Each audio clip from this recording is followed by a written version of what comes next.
Olá, sétimo ano, tudo bem com vocês? Vamos para mais uma semana. Essa semana o Centro de Mídias continuou falando de máquinas térmicas, mas ele deu uma estendida aí para a parte dos combustíveis, né? Eu vou falar aí um pouco das máquinas térmicas relacionadas com combustíveis também. Vou falar algumas coisas que não foram ditas lá que eu acho importante da gente saber aqui, né? Como que as máquinas térmicas funcionam? Elas funcionam com calor, precisa existir uma fonte de calor. Essa fonte de calor é a queima de algum combustível. Então, o que é essa combustão, né? Combustão é a queima do combustível. Para ter combustão, eu preciso de duas coisas: o combustível, né, que é o que vai ser queimado, e um comburente, que é o que vai permitir que ele queime, porque aí o combustível entra em reação com o comburente e aí tem essa queima e eles produzem outros elementos, né? O combustível ele pode ser muitas coisas que a gente possa usar para queimar, desde carvão e lenha, né, até gasolina, álcool, diesel, biodiesel, querosene, a parafina da vela, como a gente viu no experimento da semana passada, né? É, e aí o comburente então vai ser o que? O oxigênio. O oxigênio na nossa atmosfera é que permite que as coisas peguem fogo, senão não pegariam. Por isso que no espaço não dá para ter fogo, porque não tem oxigênio. Mesmo que eu bote faísca e mais faísca em cima de um tanque de gasolina, né, não vai acontecer no espaço, porque não tem oxigênio. Então, isso aqui precisa para ter uma combustão. Combustível e comburente. E aí o combustível e o comburente vão reagir e formar outros elementos. Os elementos principais é o gás carbônico e a água. Né? Mas a maioria dos combustíveis eles vão produzir outras coisas além disso. Né? A gente viu, por exemplo, no experimento da aula passada, que quando a gente passa o prato por cima do fogo de uma vela, o que acontece? Fica preto. Aquele preto é fuligem. Então, além de gás carbônico e água, formou também fuligem. Muitos outros elementos, né, muitas outras partículas podem ser formadas e ficar em suspensão no ar. É por isso que a gente tem que ter bastante cuidado ao falar de combustíveis e pensar no quanto de poluição e que tipo de poluição que eles produzem. Porque, por exemplo, o gás carbônico é um dos principais elementos do efeito estufa da nossa atmosfera, que é necessário porque ele mantém uma parte do calor do sol dentro da Terra, senão a gente congelava à noite, né, todas as noites, e aí não dava para ter vida aqui. Mas ao mesmo tempo, se eu tenho gás carbônico demais, abafa demais, né? O que está acontecendo?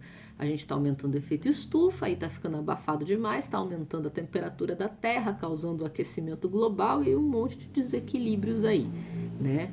Além disso, essas outras partículas que são formadas podem ser extremamente tóxicas, tanto para a nossa saúde quanto para de outros organismos na Terra. Então, a gente vê o que, né? Quais são então os combustíveis mais e os menos poluentes? Bom, pensando nisso, os combustíveis são divididos em dois tipos, né? Os combustíveis fósseis e os combustíveis renováveis.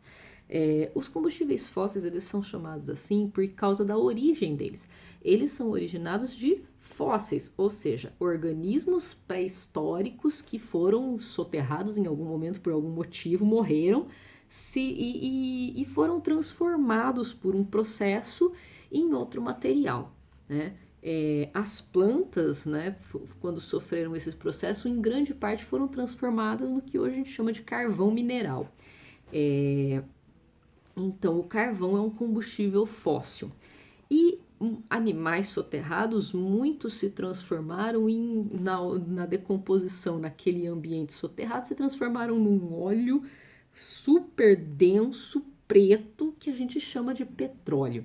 E de lá a gente tira muitos combustíveis. Então, todo combustível que a gente fala que é derivado de petróleo, ele é um combustível fóssil. Então, gasolina, querosene, parafina, que mais? Gás natural, né? Eles são todos combustíveis fósseis. E aí o que que acontece? Na queima de combustíveis fósseis, né, eles têm uma queima bastante potente, tanto é que a gente sabe que a gasolina é mais potente do que o álcool, mas nessa queima eles liberam na atmosfera gás carbônico que não estava na atmosfera há milhões de anos. Então a gente dá mais gás carbônico para a atmosfera, causando todos os impactos ambientais que a gente ouve falar por aí. Já os combustíveis renováveis, eles são chamados de renováveis exatamente porque a gente faz um ciclo e renova eles rapidamente. Para ele ser bom e renovável mesmo, a gente precisa fazer isso com consciência. Por exemplo, o álcool é um combustível renovável, porque eu planto a cana, ela cresce rapidão em 1 ano, aí você tira a cana, manda para a usina, faz o álcool, e o álcool que você usa vai produzir gás carbônico, mas esse gás carbônico vai ser puxado de volta para as plantas, né, para as canas que estão crescendo de novo, porque já plantou outra, né? Então esse gás carbônico está sendo reabsorvido, eu faço um ciclo e aí eu tenho muito menos poluição do que, não estou dizendo zero, não estou dizendo impacto zero, porque eu estou desmatando para plantar essa cana, eu estou tirando um ambiente que antes era natural dali para plantar essa cana. Tem alguns impactos sim, mas é bem menos do que derivado de petróleo. Se eu tiver que escolher, esse seria muito menos agressivo. Qual é o problema? O problema é quando as pessoas, na hora de tirar a cana, para não ter tanto trabalho com a remoção do que fica no terreno, eles vão lá e tacam fogo. Aí estragou toda a questão do renovável que ela deveria ser, né? A gente aqui mora perto de Paulínia, a gente sabe que em época de tirar cana tá atacando fogo em cana. E isso é ruim, porque esse fogo que eu tô tacando naquele lugar é um gás carbônico a mais, que não precisava, né? Eu poderia utilizar aquilo que ficou no chão, tirar, usar para também, hoje em dia faz-se material parecido com plástico do bagaço da cana, né? Tudo poderia ser reutilizável, mas aí tem a questão, né, do gasto que vai dar de dinheiro para o produtor e tudo mais que ele não quer, então vai para o caminho mais fácil, que é mais agressivo para o meio ambiente. Mas se não fosse isso, se fosse feito de forma consciente, seria muitas vezes melhor do que o combustível fóssil, né? Outro que é renovável é o gás natural, o biogás, né? Produzido com restos, e aí você faz uma decomposição, e a gente vai falar do biogás logo depois, né? Então, o que que acontece? A imensa maioria do combustível que a gente usa até hoje é de origem fóssil. Começou lá com a época da primeira Revolução Industrial a usar principalmente o carvão. O carvão foi sendo substituído porque viu-se que ele causava uma poluição tão gigantesca que estava adoecendo muita gente, que estava dando muito problema, que estava enfeiando a cidade, né? O negócio ficava escuro, foi uma mudança bruta mesmo, né? No que eram as cidades. Então, e aí foi-se vendo outros tipos de combustíveis. Foi se descobrindo outros tipos um pouco menos poluentes, né? E começou-se a usar. As revoluções industriais trouxeram mudanças gigantescas na nossa sociedade, porque acelerou muita coisa, acelerou muita produção, barateou coisas também, né? E nisso muita gente que não podia consumir certas coisas passaram a consumir, então aumentou muito o consumo. As pessoas vinham muito para a cidade para trabalhar nas fábricas, então saiu muita gente da zona rural e foi para as cidades. Muita coisa nova aparecendo, invenções novas, então essa explosão que a gente teve, vocês não fazem ideia da explosão que foi de tecnologia de 1900 para cá, foi absurdamente rápido. Dos últimos 30, 40 anos, então nem se fala. Tudo por causa desse processo das máquinas, né? A eletricidade começou a ser usada mais e tudo mais, mas ainda se usa combustível fóssil demais, principalmente nos transportes hoje em dia, né? Então tornou a nossa vida muito mais rápida, muito mais fácil em muitos aspectos, mas ao mesmo tempo a gente também tem que correr mais para poder fazer essas coisas mais rápido, né? E aí cansa, tem questões de estresse, né? Porque tudo é rápido, nosso cérebro não está acostumado com isso, né? Não é biologicamente preparado para isso. E ao mesmo tempo, né, todas essas inovações e coisas que chamavam de progresso, mas ao mesmo tempo, muitíssima gente explorada nas fábricas, as pessoas trabalhavam no começo 18 horas por dia, então era um absurdo, criança trabalhando em fábrica com máquinas super perigosas, e aí a partir disso teve que se desenvolver toda a questão de leis do trabalho, para que as pessoas morriam extremamente jovens, ou de cansaço, ou de acidente, ou de qualquer coisa, de fome, né? Ganhavam muito mal, então desenvolveu-se toda uma questão de direito trabalhista em cima disso, para não ter essas explorações, teve que ter isso, né? E a poluição, né? Uma poluição que é uma questão que a gente briga até hoje, porque aumentou demais a quantidade de poluentes na atmosfera, aumentou demais as mudanças climáticas, e a gente acha que afeta só os outros organismos, animais selvagens e não sei o que, mas isso sempre retorna para nós e está retornando, né? Todos os nossos excessos estão retornando na forma do vírus que a gente está enfrentando hoje, na forma das doenças respiratórias e cardíacas em excesso, que tem a ver com o ar poluído, que tem a ver com química nos nossos alimentos e um monte de outras questões. Os estudos mostraram, e depois quando vocês virem o capítulo que eu mandei, vocês vão ver os gráficos mostrando que a partir de 1950, né, aumentou demais a produção de gás carbônico na atmosfera, e foi junto com o aumento. Então, junto com o aumento do uso dos combustíveis fósseis, aumentou também gás carbônico na atmosfera e aumentou junto a temperatura média da Terra, né, que aumentou em média 1 grau Celsius, que a gente acha que não é nada, mas para os micro-organismos é um absurdo, e aí gera toda uma reação em cadeia que uma hora ou outra chega na gente, né? Todo esse desequilíbrio acaba chegando na gente.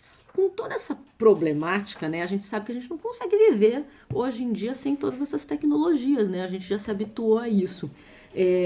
Meio que não tem como voltar atrás. Então a gente está buscando muitos lugares no planeta, né? Estão começando a buscar, porque não tem outro jeito, né? É o jeito que a gente vai achar, senão a gente se mata, né? Com tudo isso, a gente está levando o planeta para uma situação em que ele não tem recurso suficiente para tudo que a gente quer produzir, e ele não está conseguindo se regular por causa das questões das mudanças climáticas. E quando ele não consegue regular, começa tudo a desabar e se volta contra a gente acaba, né, se autodestruindo. Então estão procurando, no caso dos combustíveis, em várias outras questões ambientais tem outras buscas, mas no caso dos combustíveis, estão buscando muitos lugares a acabar com o uso de combustíveis fósseis. Zerar. Para que não tenha mais tanta emissão de gás carbônico no ar. E quais são as alternativas, né? Se a gente precisa de combustível, a gente sabe que carro elétrico, isso, aquilo, movido a luz solar e nananã. Mas essas tecnologias ainda são um pouco complicadas. Combustível, o que pode para já resolver? Os combustíveis renováveis. Então o álcool que a gente tira da cana, mas cada país tem a sua produção. O álcool pode ser tirado de qualquer produto vegetal que tenha bastante açúcar. Isso acontece com a beterraba, isso acontece com a batata. Então pode ser feito álcool desses, com o milho, né? Pode ser feito álcool desses produtos. A gente tem o biodiesel, que também pode ser produzido aí a partir de óleos vegetais, gordura animal, né? Então o que sobra pode ser reutilizado para isso. E o biogás que eu citei, né? O biogás, ele pega restos, pode ser o resto de comida nossa, né? Que vai apodrecer. Essa fermentação pode gerar um gás que pode ser usado como combustível, né? Esse apodrecimento, e junto os esterco, né? Esterco mesmo de vaca, de cavalo, de galinha. Então esses restos, né, até mesmo o lodo, quando vai fazer o tratamento de água, sai um lodo duro, gosmento mesmo, uma sujeira, parece que é só sujeira, mas aquilo também pode ser usado para fazer uma decomposição e formar um gás que pode ser usado de combustível. Como isso é retirado do que a gente já está produzindo, do que a gente está consumindo, que vai apodrecer mesmo, ele é renovável porque a gente está dando um uso para ele e ele vai retornar para a natureza naturalmente, né? Uma coisa que já fazia parte do nosso ambiente aqui. Então essas são as alternativas que a gente tem, né? O caso dos combustíveis é um caso importantíssimo que é super falado aí no mundo inteiro, né? Deu uma pausa agora com questão de coronavírus, mas todo mundo sabe, né? Todo mundo da comunidade científica sabe que é importantíssimo, que é urgente a gente parar de usar combustível fóssil e começar a estudar para não usar nenhum combustível de queima, né? Para ir para essas coisas como o elétrico, esse tipo de coisa mesmo. Para parar mesmo as emissões, porque o nosso planeta já não aguenta mais. Então é uma fala muito importante que a gente tem que ver aí, que tá afetando demais as nossas vidas, ok? Para essa semana é isso, espero que tenha ajudado vocês, espero que vocês tenham percebido a importância desse assunto, né, nas nossas vidas, e até a próxima!